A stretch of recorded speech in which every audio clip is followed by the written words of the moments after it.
in honor of our national heroes. I did the same thing I do here, Lord Captain. Divining. Our rulers prized the ability to see into the future. Every psyker that could be found was worth a small fortune on Lyra. There's no such thing as a peaceful life on Lyra. People like me were especially sought after. They'd pick psychers up wherever they found them, buy kids off their parents, even just abduct them. Take me for instance. I got taken from my street gang. The older kids sold me when they noticed there was something off about me. The ruling dynasties had schools where they trained us and beat us black and blue. And then they packed us off to serve. Some of us held on for a long time, but others didn't last. Not everyone's as smart and talented as me, you know. Some people crossed the line and were out of commission before their time. So how did you end up in the rogue trader service?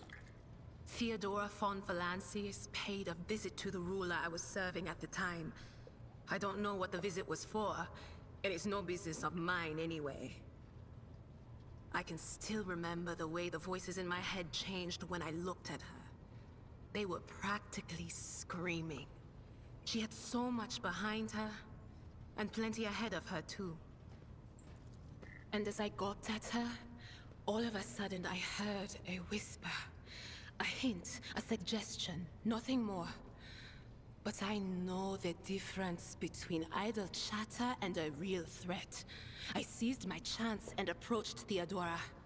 I managed to whisper a couple of words in her ear before the wardens dragged me away.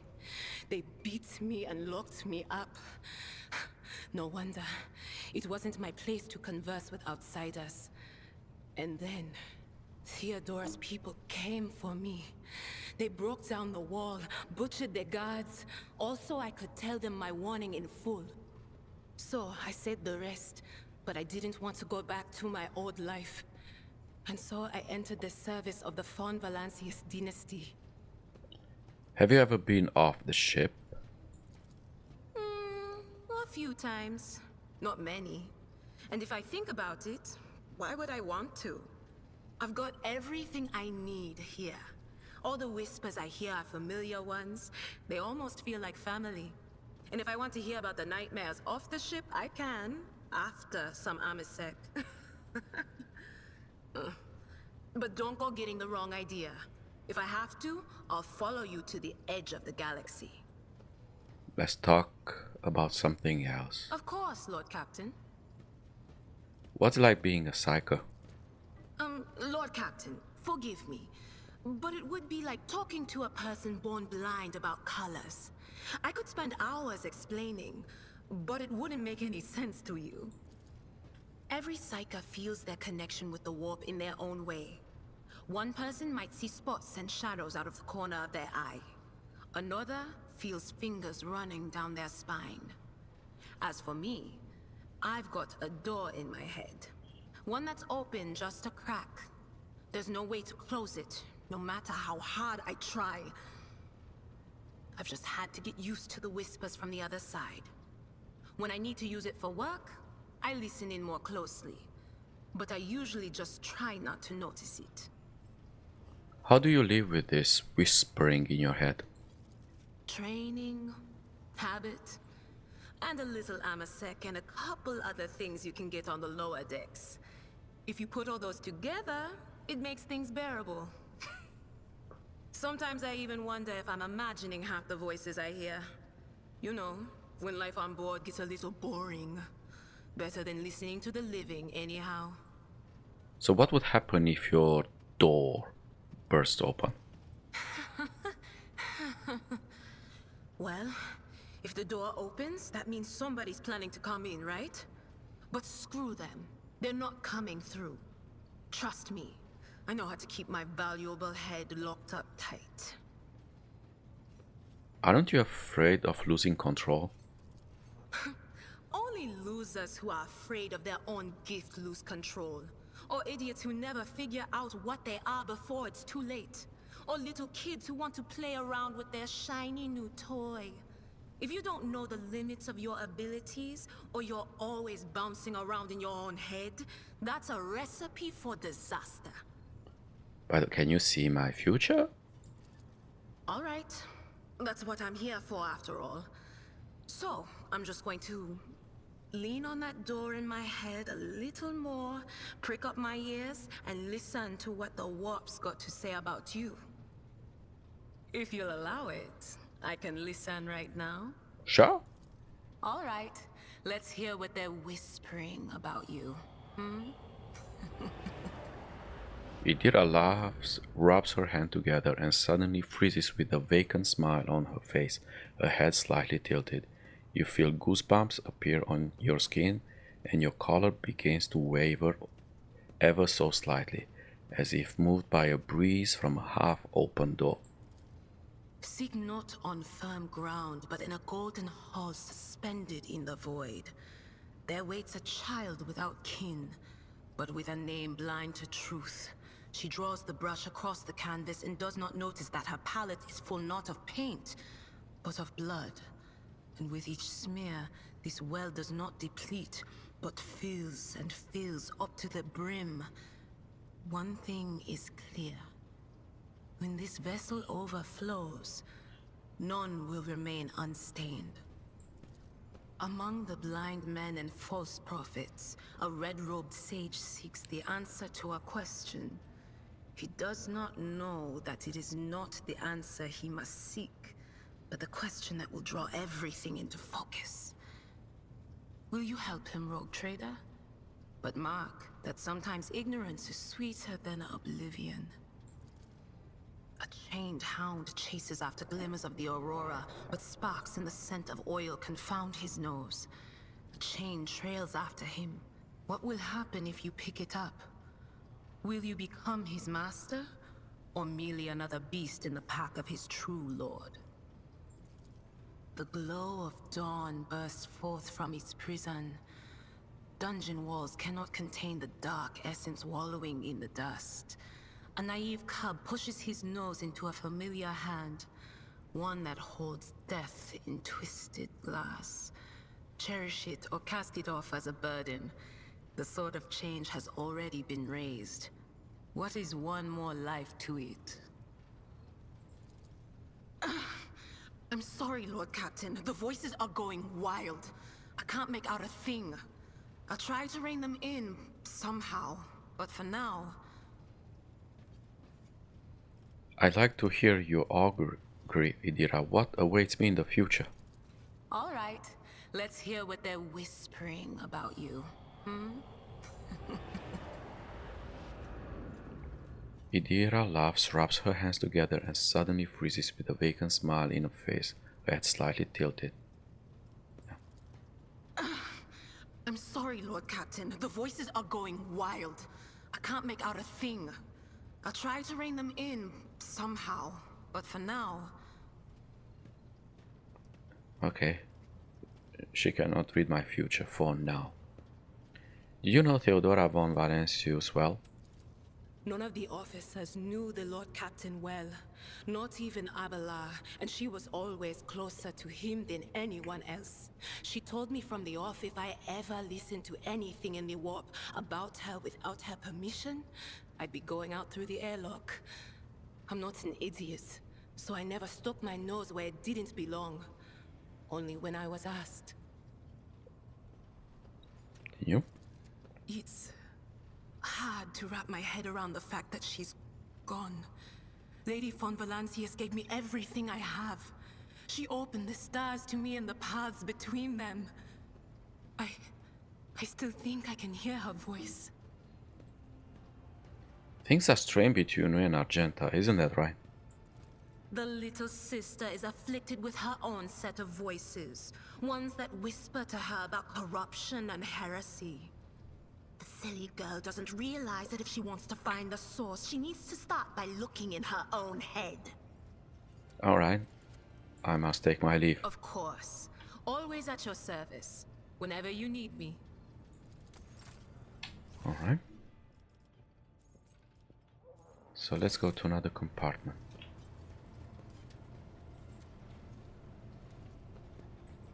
Where is this taking me?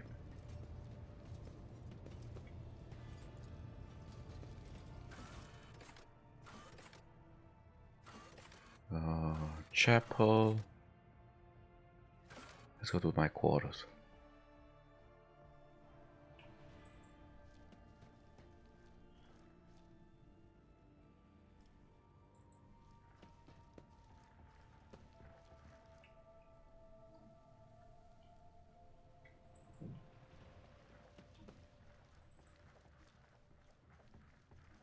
Ooh, good.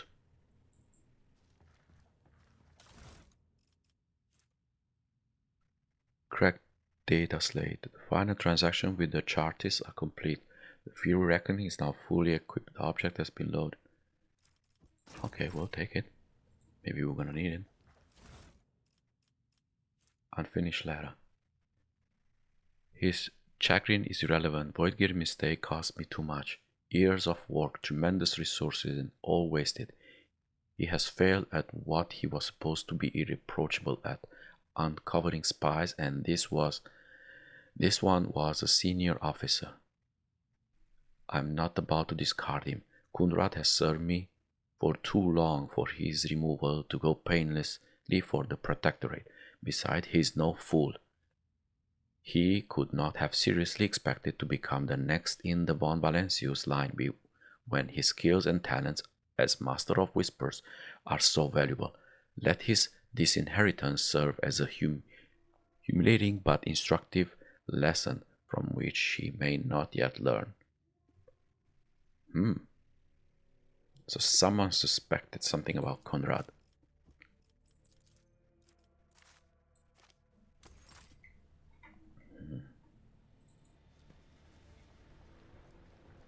What do we have here? Perform your ablutions. What is this?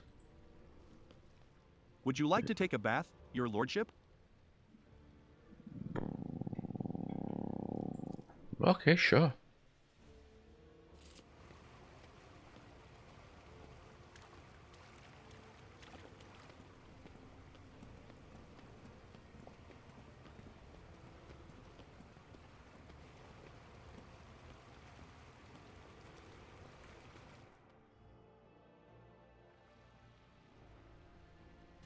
The soothing water caresses your senses, and your grateful muscles welcome the chance to rest. A pleasant languor spreads through your body as you allow yourself a moment of quiet relaxation. Relax and close your eyes. The tension slowly retreats as you bring yourself to complete stillness. Joint by joint, muscle by muscle, pore by pore. Before long, you have surrendered the bastion of your body to the bliss of oblivion. Troubles, worries, loss, such things do not belong in this newly established dominion of tranquility. There are only the infinite waters of weightlessness, in which, stripped of all things superficial, the mind of Rel von Valancius drifts in silent bliss. It is a conscious mind. What fills this consciousness? Thoughts of this monumental duty to the Emperor. Such duty can only be fulfilled through service, and that for such is the price of humanity's victory in the everlasting war. Thoughts of those who keep him afloat in these waters, who will drown and who will he manage to pull to the surface. Thoughts about the price paid for power. Only a desperate desire to lose himself in this precious moment to peace and quiet before they are gone. Yes. The world slows, and time itself goes still as this moment of repose stretches into an eternity. This moment of serenity soon fades. The body reclaims the mind, binding it once more to the familiar shell of flesh, sinew, and bone. Alright, finish the ablution. You feel revitalized. This was truly an experience worthy of a rogue trader.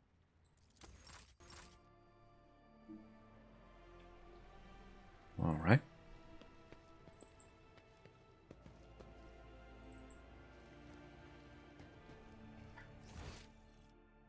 Note.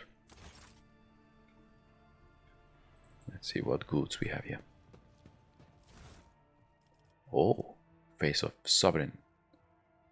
The wearer gains an additional 1 result whenever they kill an enemy. While the wearer is full wounds, they gain 5 to all characteristics. Oh boy. So let's give this resolve.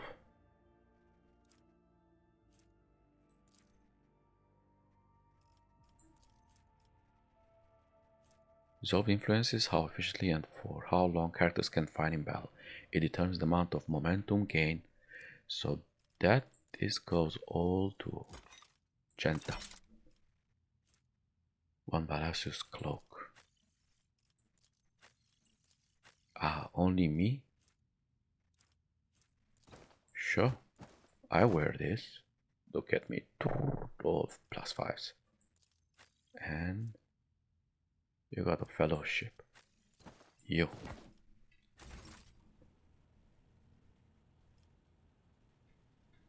Okay.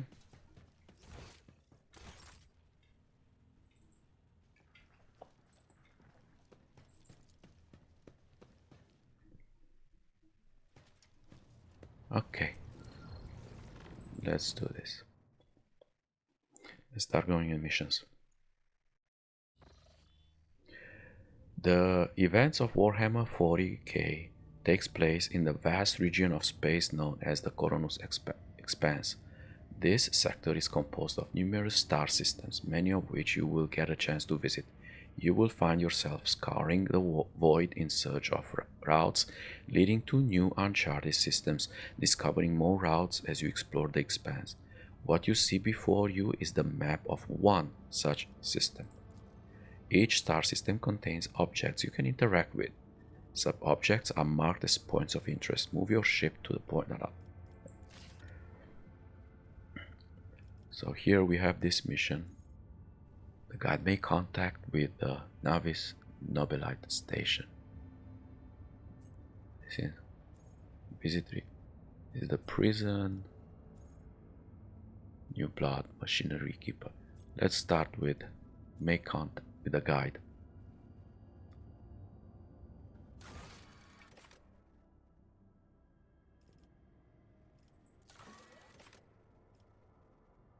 Yeah, I need with the Navigator. Let's go for the Navigator.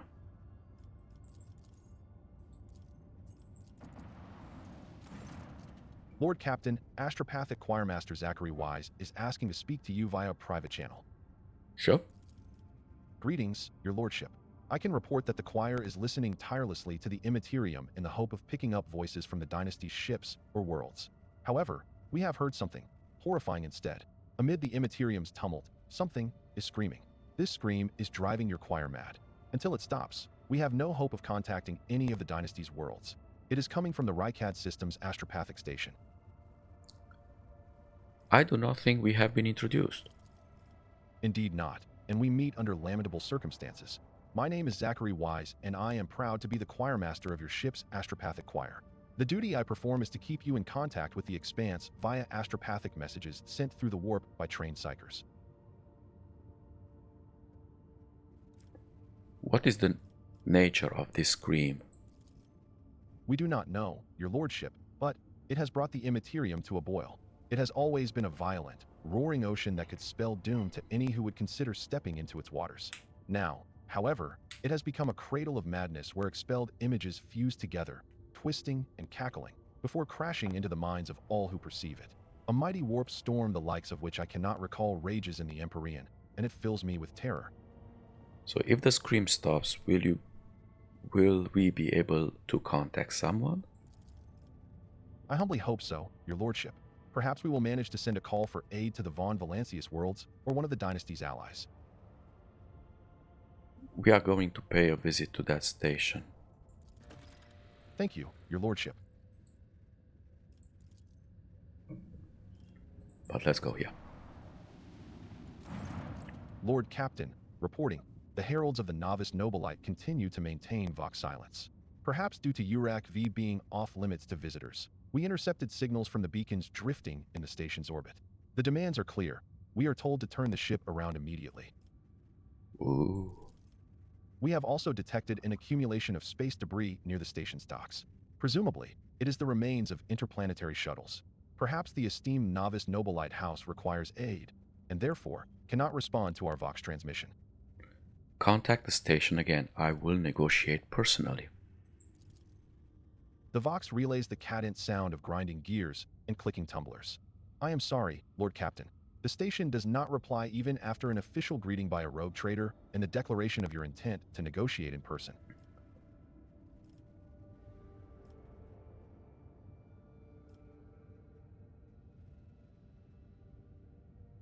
We will not invade the Nevis Nobilized station without first acquiring official approval. Okay, let's... again. Yes, Lord Captain. The Vox remains silent for a while, but then you hear static and Vigdis's measured voice. The officers from the Augur crew performed a full scan of the station, but the information is imprecise. They note wave distortions of unclear genesis that are throwing off most of the readings. We were able to ascertain that the reactor core of the station is still active, but many compartments are unpowered and some fully depressurized. The signs of biological activity are largely present in the central module, which means the station has not been abandoned. So, the question remains, why are the esteemed Navigator's heralds ignoring us? Order the crew to commence docking with the station. Affirmative, Lord Captain. We do not know what is happening at the station, so you will have to look for the esteemed Navigator's blind. Dock safely, and may the God Emperor light your path. Yep. Not that I have too many choices.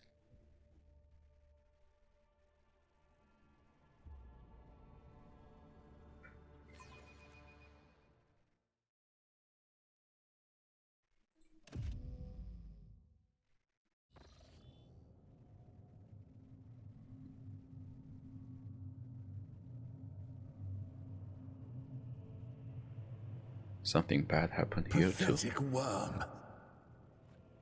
You dare to argue with your master? It was not you whom I swore to serve within these walls. My lips are sealed. Confess. What was the old man's last command? What are you planning? Give up, Keeper. You have lost this battle. Again. We're getting nowhere with these ones, sir. Permission to execute them.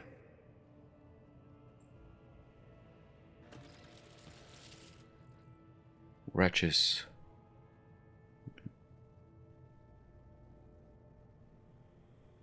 Mortal Emperor, deliver your servants from peril. Prayers will not help you, servant of the damned. In the name of House Orselio, I command you to execute the infidels.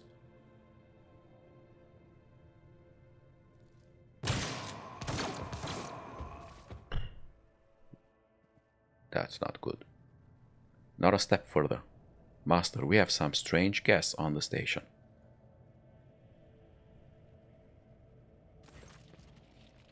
A tall man stops you with a gesture when you approach. Blood is trickling down the pearly scales of his weary face, and not just his own blood. Two jet-black, unblinking eyes are watching your every move, and the third one, the mark of a navigator's fate, is menacingly pulsing behind the lowered lid in the middle of his forehead. Step back, or I will unleash all the horrors of the Sea of Souls upon you. Emperor, be my witness. Abelard, if you would be so kind. The seneschal takes a deep breath.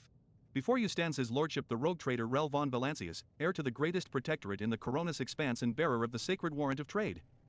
Allow me to point out that Nobilite custom requires the Lord Navigator to introduce himself first, but given the unusual circumstances on the station, his lordship the rogue trader is willing to turn a blind eye to your hostility. But just this once. In this case, I shall turn a blind eye to your unceremonious invasion. But just this once. There is a dangerous glint in the man's dark-shrouded eyes. Very well, allow me to introduce myself. Before you stands Felix Christoph August, keeper of this place. So, you did not arrive to offer support to the traders? This is great news. Having said that, you must understand that Urak V is a holy sanctum for House Orselio and the path to it is only revealed to a select few. It pains me to say you are not on the guest list. Provide me with a navigator and I will immediately depart the station. I came here in search for a navigator, so you're coming with me. I'm looking for the Lord Inquisitor's interrogator, one Henriks von Kalux. Do you know anything about his present location? Or what is happening on this station? Where did all these corpses come from, Espera? Betrayal. A most banal thing in the life of the Nobilite, don't you think? I was stabbed in the back by my closest friend Theobald Orselio, the second keeper of Urakvi and my mentor.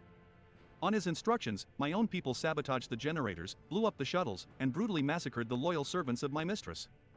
Most unforgivably, they dared to take her prisoner. Greedy scum. I swear by the throne's light, their souls will perish in the darkness of the void. Felak falls silent for a few moments, and then furiously slams the end of his staff into the floor. The madmen have captured Lady Kasha and are now torturing her upstairs while we are idly chatting down here. Help me rescue her or be gone, but waste no more of my precious time. What kind of help are you talking about? I would never ask you for such a favor under different circumstances, and yet. Felak takes his hand away from his rib cage, notices blood, and winces in pain. And yet Lady Kasha's well-being is above all. I haven't got many people left, and my wounds are too deep for me to act with precision and swiftness. But you may actually succeed. In order to ascend to the mistress's chambers, you will need to remake a holy relic sanctified with the blood of Lady Orselio herself. This is the control rod of the elevator machine spirit. I have one part and the other was lost during the mutiny. But even this relic will be of no use unless the elevator mechanism is powered. So why should I help you? Or how do I remake the control rod? So how am I supposed to power the elevator? The station's main cogitator is situated in the guardroom. Just enter the correct command sequence, and the sacred mechanism will do the rest. So how do I remake the control rod? I have a phylactery containing the mistress's blood. It needs to be taken to the laboratory, which is located behind one of the reliquary doors.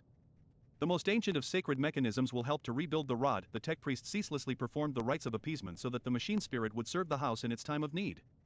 The fateful hour is now upon us. If it's so simple, why don't you do it yourself? Yeah, very good question. I never said the feat would be easy to accomplish.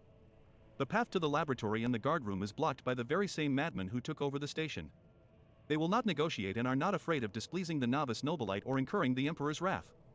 They bow only to brute strength, something which I currently happen to lack. Why should I help you? You came to this station for a reason. House Orselio will not be able to help you until the current crisis is resolved, but if you aid us now, I promise we will reach an agreement that you will find satisfying, be it riches, influence, or the powers of our navigators. Well, I guess that makes sense. So what have you decided, descendant of the von Valancius line? I still have questions. Our idle chatter will not save Lady Kasha. But if you need to be sure of something before you can help, so be it. Yeah, why did you not respond to the messages from Rykard Minoris? I have already said Urakvi is sacrosanct. It is the holy domain of the novice nobilite, and it is forbidden for commoners from the world below. We had hoped to solve the crisis on our own, but when the situation spiraled out of control, we could not establish contact because the traitors